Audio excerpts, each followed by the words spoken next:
Turn your Bibles, if you will, to Romans chapter 13. Romans chapter 13. Somebody's already made mention of the visitors we have. They all came from where I used to preach up there in Fishers, and they're all pretty good but one. A little short old lady named Kathy, if she comes up to you, look out. It's like Anna on steroids. So now, we're glad that they're here with us. We're glad you're all here. Romans 13 is where we're starting today.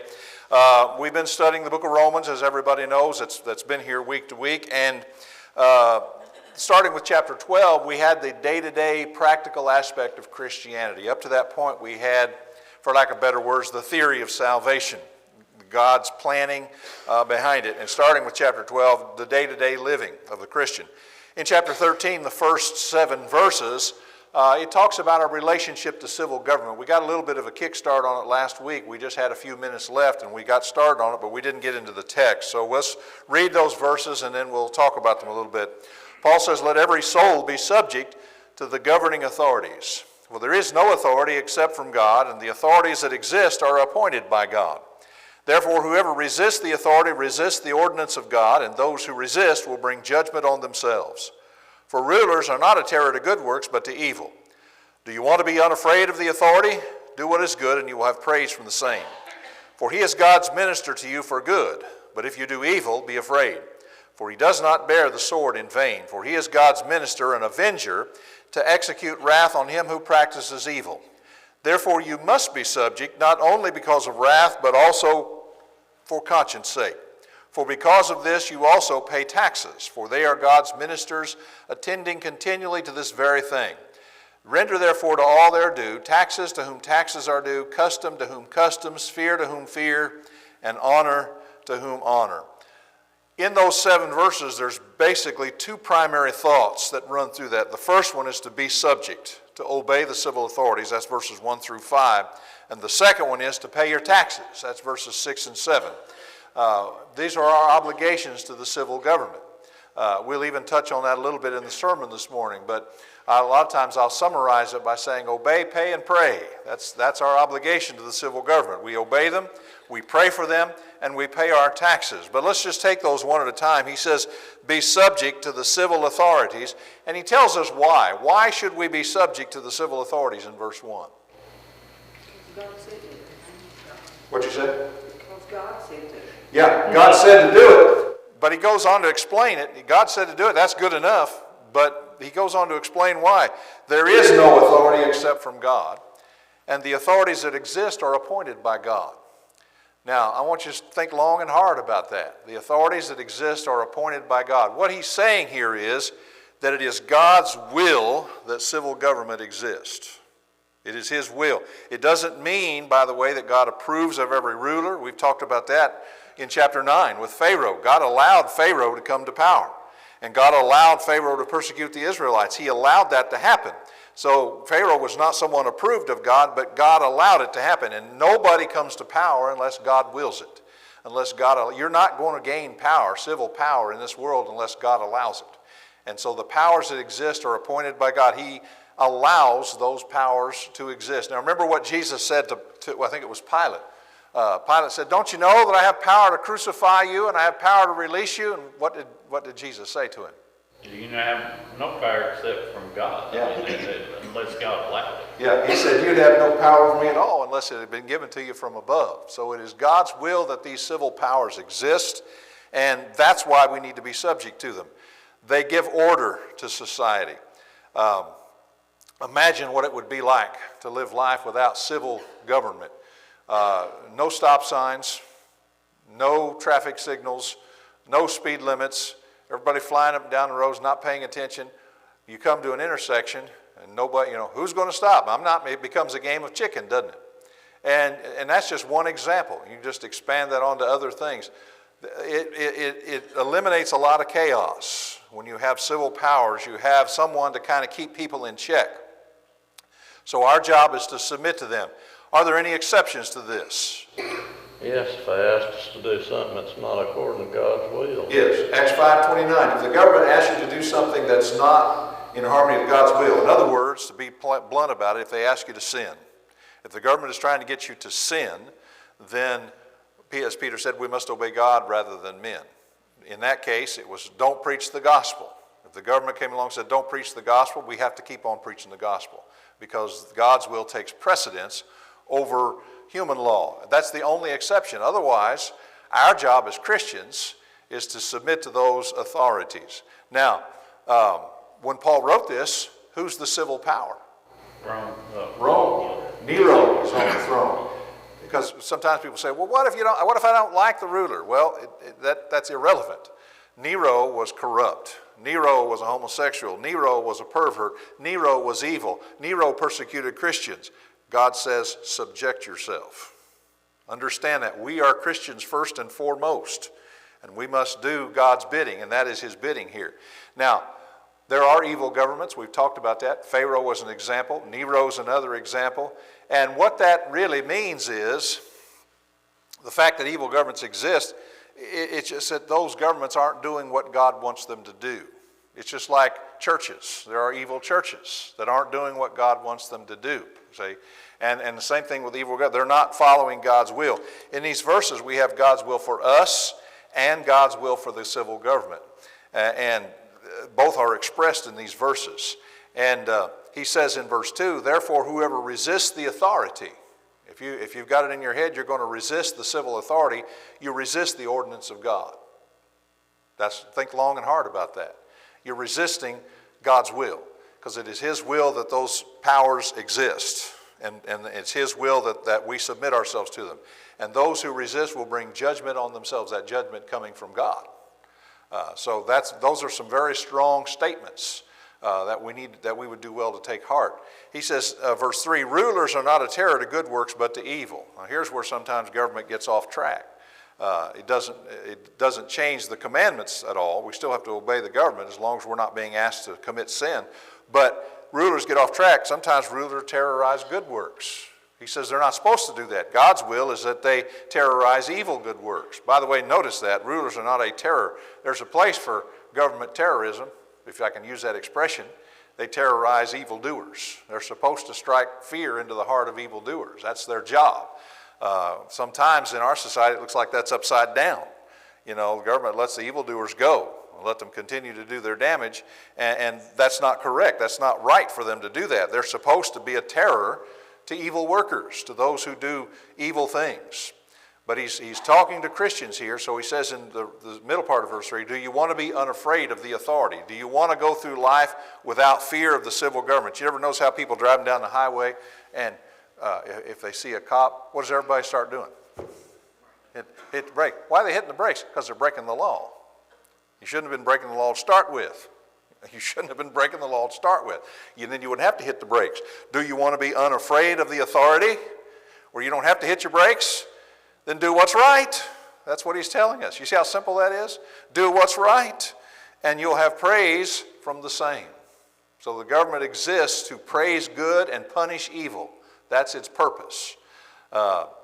Verse 4, for he, the word he there refers back to the government. He is God's minister. The word minister there is the word for deacon or servant. He is God's servant. That's why God wants them to be in place. They serve God, or they're supposed to serve God. He is God's minister to you for good. But if you do evil, be afraid. For he does not bear the sword in vain. Let's talk about that sword. What's that sword all about? Punishment. Many times make a reference to death, but it's... Absolutely. Well, I think you're right on track there. The sword is not a symbol of imprisonment. The sword is a symbol of death. You cut people's head off with a sword. And he talks about the government bearing the sword. God gave the government the power to take life. It is their power. It is their prerogative to take life. Now, they're supposed to do it properly with a trial and a proper conviction and so forth. They're supposed to do that properly, but government does have the power to take life. If you want to know God's position on capital punishment, there it is. God's in favor of it. God is in favor of capital punishment. Paul himself said in Acts the 25th chapter, if I be an offender or have done anything worthy of death, finish it for me. Anybody remember? If I've done anything worthy of death, I do not object to dying. That's in Acts 25:11.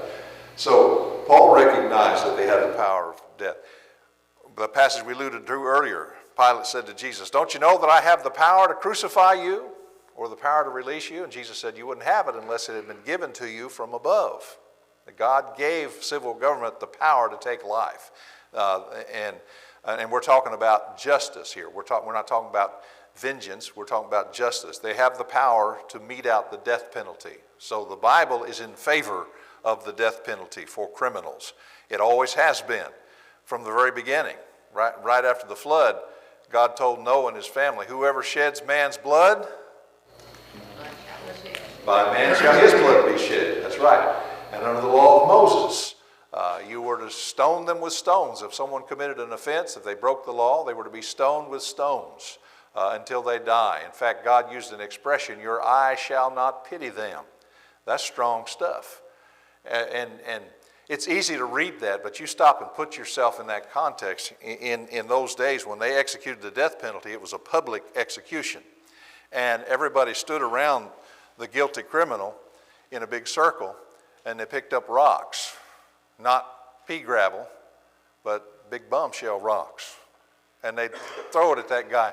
And you hit him in the head, you're going to hear bones crack. And you're going to see blood fly. And he's going to cry out. And he's going to say, "Stop, you're killing me." And God says, "Your eye shall not pity him." That's pretty strong stuff. But it shows us that God understands that there are some things that are worthy of death. There are some crimes that are worthy of death. Would that more governments understood that. You know, in some places there is no death penalty anymore. People sit on death row for 20 or 30 years and they live out their lives. And that's not acceptable. That's not, it should be done immediately. As soon as they're proven guilty, you've got a certain time for appeals, but it shouldn't be 20, 30, 40 years. That's absurd. But we see God's will here. He's given them the power to bear the sword. He is God's minister, verse 4, an avenger to execute wrath on him who practices evil. So the government does have the right to put people to death. Now we were talking in, I think it was maybe a Wednesday night class, but somebody brought up the eye for an eye thing. The punishment needs to fit the crime. Not every crime is a death penalty crime. You know, speeding is not a death penalty crime. That's a fine, okay? Running a stop sign, not a death penalty crime. But there are death penalty crimes. Murder, rape. These should be death penalty crimes. It should be meted out. And if it was done more often, there'd be less of those crimes committed because people would think twice before they did it. They'd know, well, I may lose my life if I do this. And they'd think twice before. Now, some people don't care. I got that. I understand that. Some people are that hard and that deep in sin, they don't care. But a lot of people would stop and give it a second thought before they committed the crimes if they knew they were going to lose their life for it. Yes? They stoned Stephen, but he was standing up for what was right. Yeah, and that's what I was talking about earlier. Sometimes governments don't do God's will, just like some churches don't do God's will. And God will hold them responsible. That's why he brings governments down. You know, we read about that in the Old Testament. Government that stray from their purpose and don't do as God's will. Eventually, when they reach a certain level of wickedness, he brings them down. And we have to trust he's in control of the nations. He always has been. And he has his purposes. Sometimes he allows wicked rulers to come and to rise and to come to power and do wicked things. But eventually he puts them down, and he's in charge of all of that. And he knows what he's doing. And it's not our place to question. But you're right. Sometimes they do things wrongly and unjustly. And God will certainly hold those people responsible for what they do. Not bad enough for whatever, most of the time. Yeah. I used to know a guy that would break the law in the fall, so they'd give him all winter in jail. Yeah. Because he had it easier in jail. Yeah. And when you got it easier in jail, then you don't care to do the... That's bad. The first time I ever had cable TV was when I was in jail. So That's the first time you ever saw cable, huh? Wow, this is great. I like that. That's funny. All right. Ecclesiastes 8 and 11 Yes, there you go. says that it should well, let's read it. Yeah, please do. Because the sentence against an evil work is not executed speedily, Therefore, the heart of the sons of men is fully set in them to do evil. Yeah. If we don't carry out punishment, people are not afraid to do Yeah. anything. And that's, yeah, that ties into what I was saying earlier. People sit on death row for 25 and 30 years. There's no reason for that. You know, it should be executed and executed speedily. You know, I'm okay with giving them a little bit of time to make an appeal to a higher court. But you can't do this for 25 or 30 years. Okay, give an appeal, get to the bottom of it, and get it done. Okay, and it should be executed lawfully, properly, and speedily, according to this verse, speedily. The only, I can't think of anything off the top of my head, but where we can, I guess you would say, protect ourselves or execute punishment ourselves, and during a home invasion. Yes. And if we didn't have that law where we could take care of that to death ourselves, then they would be more of that happen. I mean, they just come in and, Yeah. I mean, yes, I've had somebody comment, well, you do that, really? I said, well, sure. Yeah. I mean, we can, we have that liberty, and it's just stuff. But it's, like you said, it's not just us from what he just read. If we don't continue that, if they do it, then more and more of it will be done, more innocent people will be hurt. It just keeps on, it just keeps growing. Absolutely. And to your point, that's even in the Bible. Exodus 22 and verse 2, if a thief is found breaking in and he's struck so that he dies, there shall be no guilt for his bloodshed, because you're protecting your property. You're protecting your family and your property. And so if somebody breaks in your house, you have every right, even in the Bible, you have every right to defend yourself, to defend your family and your property. That's right and proper to do. So, yeah, that's a great point. I'm glad you said that. Anything else before we go any further? We was in Barbados once, and the taxi driver, we was talking to him, and he said there was no crime there because, he said if there was crime, they would take care of it tomorrow. It Yeah. wouldn't be 10, 20 years like it is in America. Yeah. He said we would, if it was a death sentence, whatever it was, they carried it out. If they cut their hand off, they cut it the next day. Yeah. They tried him, sent it. And it was done. And it was done. Yeah. But they don't drag it out here. And so we don't even lock our doors. Yeah, don't need to. I can remember the day we didn't need to lock our doors where I lived up in Noblesville. We'd go to Florida for 2 weeks, never lock the door. We had nobody bother a thing. But boy, you can't do that anymore. It's just not that way anymore. Take care of it the next day, though. Yeah, you're right. You are dead right. You are exactly right. Verse 5. Therefore you must be subject not only because of wrath from God, wrath from the government, but also for conscience sake, because to disobey God should bother your conscience. That should bother you. Okay, if it doesn't, then you need a conscience adjustment. Our conscience should be kept tender so that when we do wrong, it bothers us. The whole principle of authority, I think, here, you know, I heard a guy say one time that he was a school bus driver, and he said, so many of these kids said you have so much trouble with because they never was taught to have any respect or authority at home. I said a lot of them wasn't taught to respect, you know, God's authority. So he said, what would make you think that they're going to listen to you? You know what I mean? He said, when they get out in society and they get in trouble with the law, they have no, he said the principle of authority needs to be started at home from the time they get up to do anything. Yeah, the whole thing goes back to the home. I mean, that's where it starts. You teach respect for authority at home. If you don't get that ingrained, then they start breaking the law in society. And then, you know, they start breaking the law at work, and they start breaking the law everywhere. So, yeah, it all goes back to the home. That authority needs to be set up at a young age where people know right from wrong and are afraid of consequences. All right, verse 6.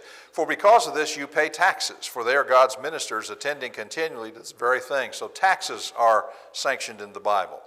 Now you can debate how much tax and all that, and we debate that all the time in this country. That's a different discussion. But to say there should be no taxes is to go against God. He said there should be. And you're paying for those services. You're paying for the right to call the emergency rescue, to call the fire department, to call the police department. You're paying for that, and the military is just on a bigger scale because there it's protecting the country as a whole from outside countries. You see, so it's just the same thing. It just gets on a bigger scale. But That's why you pay taxes for those services. Everybody benefits from tax money. I don't care who you are.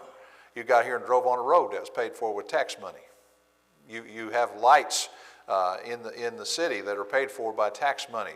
You have police protection that's paid for by tax money. We have military that protects our country that's paid for by tax money. Everybody benefits from tax money. Some may wrongly benefit, no doubt about that. Sometimes the policy isn't, to our liking, no doubt about that. But as a principle, just as a principle of paying taxes, that's sanctioned in the Bible. It should be done. So the Christian should pay his taxes that he's legally required to pay. There are legitimate deductions that God will give us, that's fine. But a Christian does not try to beat the government out of his taxes. He doesn't try to cheat the government out. That's unacceptable. That's not what a Christian does. So you pay taxes for their God's minister attending to this very thing. Render to all their due, taxes to whom taxes are due, custom to whom customs, fear to whom fear, and honor to whom honor is due. And I usually will say it in this fashion because if not the man, sometimes the man may be less than what he ought to be. I'm talking about the ruler, the civil ruler, maybe less than what he ought to be. But you honor the office that he holds. You see what I'm saying?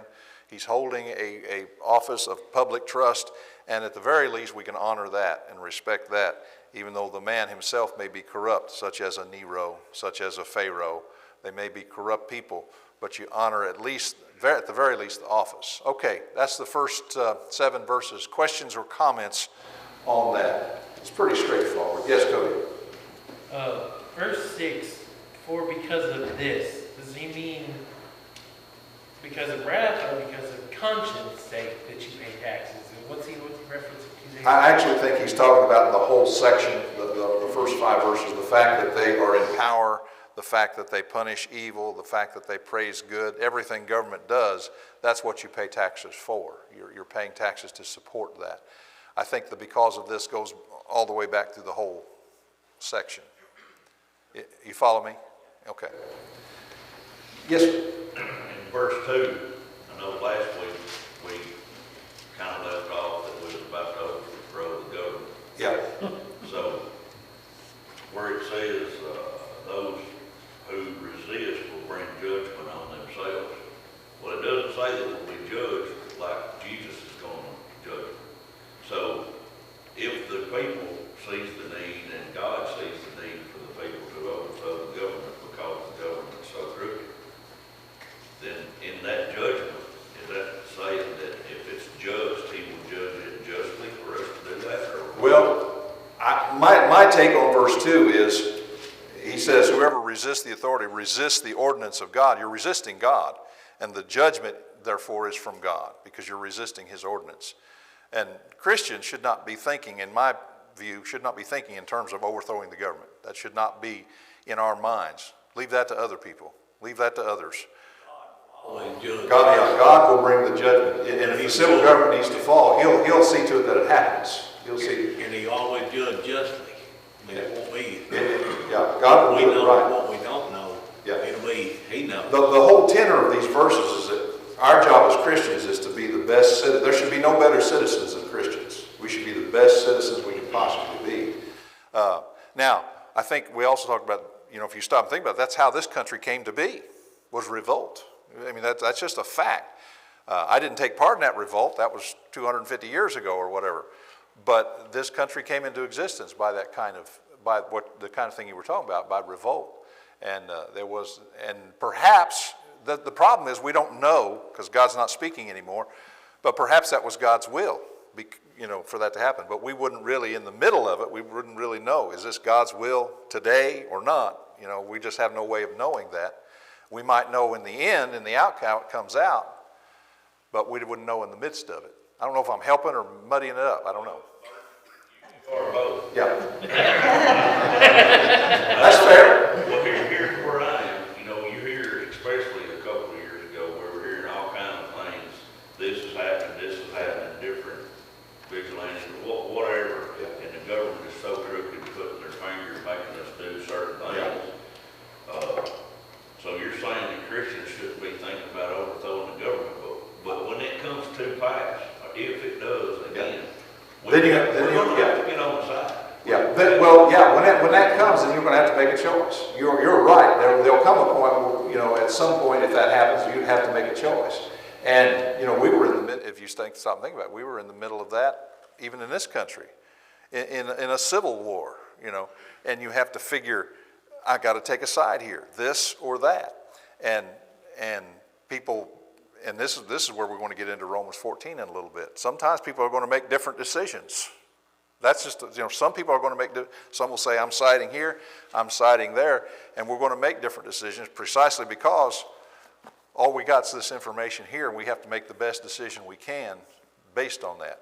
And again, have I muddied it up? Well, we have, that's kind of what I'm using, we have examples of God's people overthrowing different countries and Sure. governments and taking over, and the evil ones also overtook God's people some to control.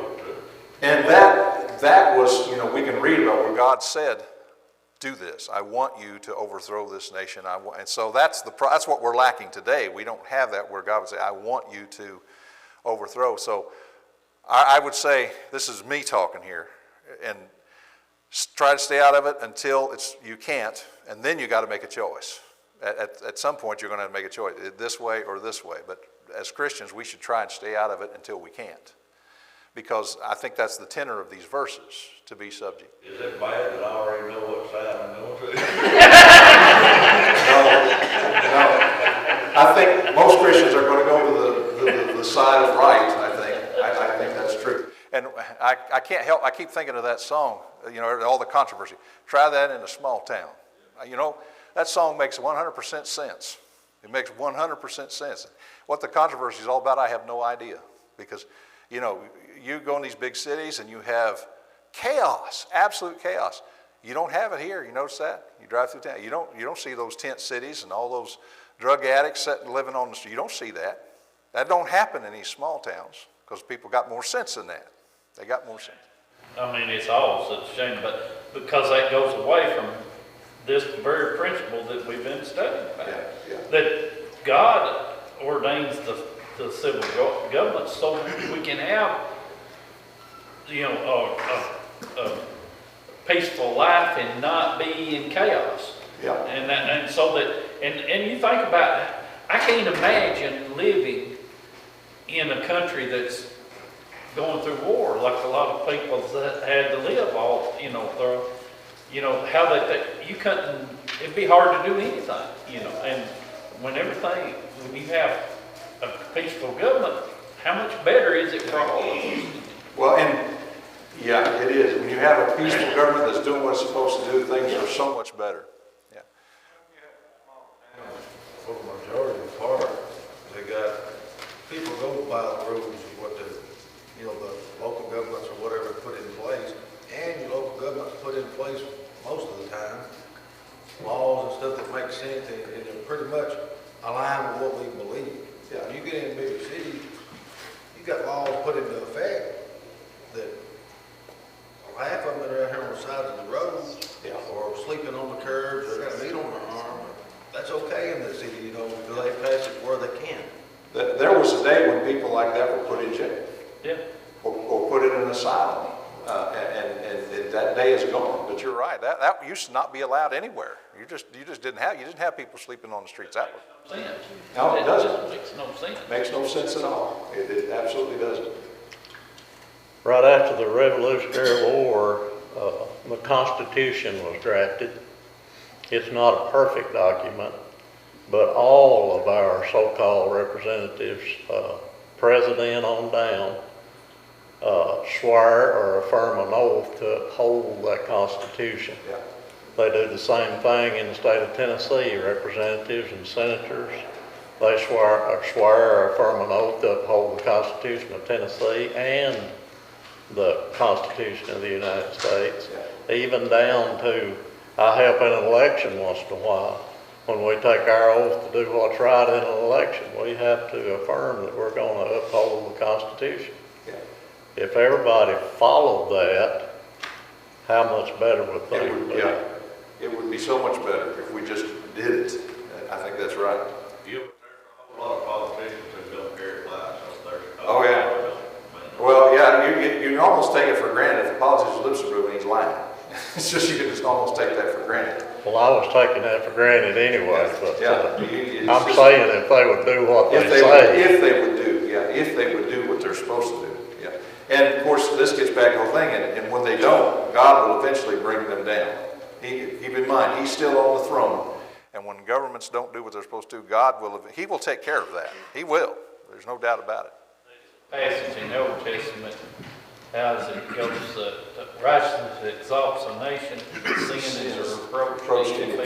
And that principle is always. Yeah. You know, the more evil and the more sin that's allowed in a society, it's bringing that society down. Yeah, well, you think right now we live in a world, we talk about this so often, but you just look at how further and further and further, we defend killing babies. I don't mean we defend killing babies. We defend choosing your gender. We defend homosexuality. We defend gay marriage. We defend everything that's evil. And again, when I say we, I don't mean we know better. Us, we know better, but the world as a whole, they defend this. And how long can a nation last when that keeps on going? We can see it in our society over the last so many years, how many things have deteriorated because of people, and I know back years ago, there was a lot of them that still wasn't following the Bible like we believe the Bible, but a lot of the people in general have biblical principles that they live by, and then how much worse it is because we've got more people away from, there's more and more people that don't follow those at all. Yeah. And it all goes back, and I think you've said it several times, it all goes back to authority, respecting authority in the home, in the government, in the church, wherever it is, respect for authority, because there is a structure. And at the top of the heap is God, and He's watching the whole thing. And He punishes those who don't respect authority. All right, anything else we're down through 3 minutes. Anything else on those first 7 verses? Okay, the middle section. The duty we have to love one another. And I like the way he starts it off. Owe no one anything except to love one another. So what he's really saying is that's the only debt you'll never pay in full. We go in debt for our houses, we go in debt for our cars and this and that, and we have a certain set of time, so much a month for so many years or whatever it is. But he said there's, eventually you'll pay your house off, eventually you pay your car off, eventually you pay that credit card off, but there's one debt you'll never pay in full, the debt to love. That's a debt that will always stick with you, and it will always be there. You'll never pay that in full. You continually owe that, is the idea. So owe no one anything except to love one another, for he who loves another has fulfilled the law. Now, I want you to think about it as he introduces that about motivation for obedience here for just a second. Some people obey because of law, and some people obey because of love. Now, why should we obey based on these verses? Because of love. Yeah, because of love. Some people will kill in spite of the law, see? But if you love, if that becomes the guiding principle, you're not going to kill because that violates that love. See, there's obedience because of law or obedience because of love. If you love, you'll keep the law. That's what he's saying here. Those who love, they're the ones who keep the law. If you love your brother, you're not going to try and take his stuff. If you love your brother, you're not going to try and take his life. If you love your brother, you're not going to try and take his wife or her husband. Love keeps you from doing these things. And if that's your motivation, you're more likely to do the right thing than you are to just kind of tick off a box of law. I'm just doing it because of the law. Do it because of love for God and love for your fellow man. Jesus said, on those two hang all the law and all the prophets. Every commandment God gives us hangs on love for God or love for man. And that was his way of making it simple, And that's what Paul is saying here. He says, verse 9, take the commandments. You shall not commit adultery. You shall not murder. You shall not steal. You shall not bear false witness. You shall not covet. If there's any other commandment, he said, just fill in the blank. Whatever, just put one in there. They're all summed up in this saying, you shall love your neighbor as yourself. Love does no harm to a neighbor. Therefore, love is the fulfillment of the law. Obedience because of love. Love for God and love for your fellow man. And you're always going to do the right thing. Because who tells us what love is? Who defines love? God does. He defines love, and He defines what is right. And so that should be our motivation, is to love God and to love our fellow man. And that would guide everything. That would put everything as it should be. Questions, comments? We've got about 10 seconds. Ask fast. You Okay. can, Did the Bible say that love covers a multitude of sins? Yes, it does. It does say that. Hold that question, man. We'll talk about that next week. We're out of time here. But we'll pick up right I got a on. statement I want to make. Okay, all right. We'll pick up on all that next week.